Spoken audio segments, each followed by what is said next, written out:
Hey, hello. Thank you for taking the time to tune into another weekly reflection.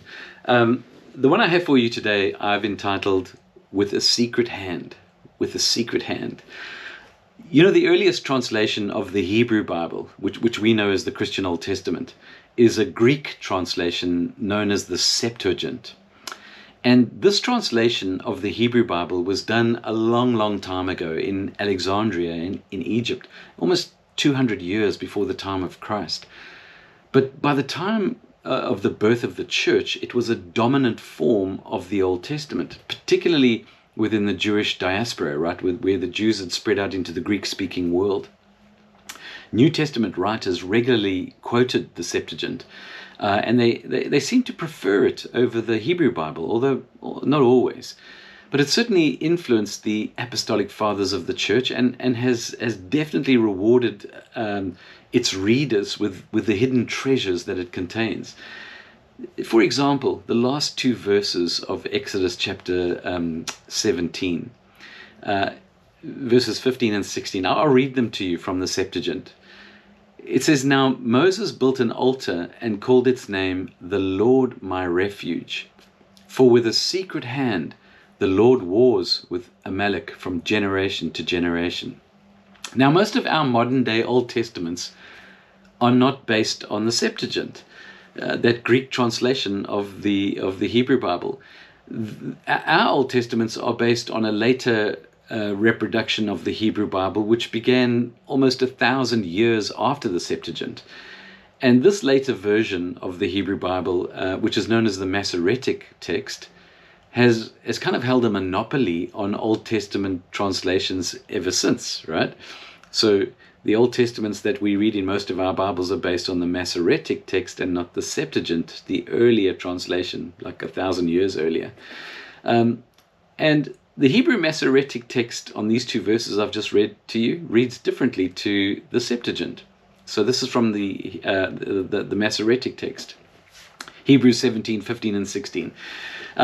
"And Moses built an altar and called its name, the Lord is my banner. For he said, because the Lord has sworn, the Lord will have war with Amalek from generation to generation." So the Masoretic text and the Septuagint text differ, okay? But all of that is a side issue. Don't let it distract you here. More to the point in this reflection is Amalek. Exodus 17 records the story of the Amalekites' attack on the Israelites at a place called Rephidim, right? So the Israelites had just come out of slavery in Egypt. They're wandering in the wilderness, and the Amalekites think, these guys are vulnerable, we're going to attack them. And so in this battle with Amalek, Moses stretches out his arms, right, with the staff of God, and he stretches them out really in the form of a cross. And as long as his arms remain outstretched, the battle against Amalek goes in favor of Israel. But when Moses' arms get tired and he starts to drop his arms, then Amalek gains the upper hand in the battle. Eventually, Aaron and Hur come alongside Moses and they support him and they hold up his arms, and Amalek is defeated. It's really interesting that in the outstretched arms of Moses, the church fathers saw a prefigurement of Christ on the cross. And so this story in Exodus chapter 17 underlines the true nature of the battle with Amalek. Early Christians rightly saw in this battle a foreshadowing and a prophecy of God's war against all the powers of evil. And so we come back to this mysteriously wonderful verse in the Septuagint. "Now Moses built an altar and called its name, the Lord my refuge. For with a secret hand the Lord wars with Amalek from generation to generation."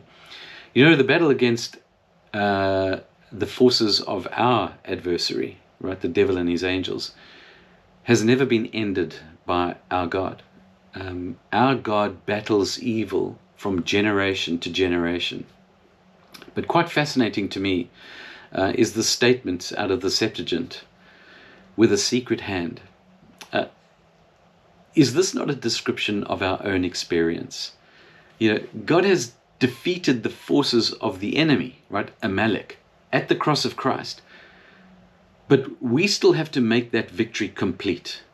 And so I'm struck by the phrase, with a secret hand, because it makes me realize how little of the war we actually see. I mean, how many times have we been protected from evil but seen nothing of it? You know, we complain about the problems in the world, but how many times do we stop and give thanks that the problems are not worse than they are? Because God knows that they could be. But by his secret hand, God works for our salvation, and indeed the salvation of the whole world. You know, part of that secret hand lies in our prayers, your prayers and my prayers.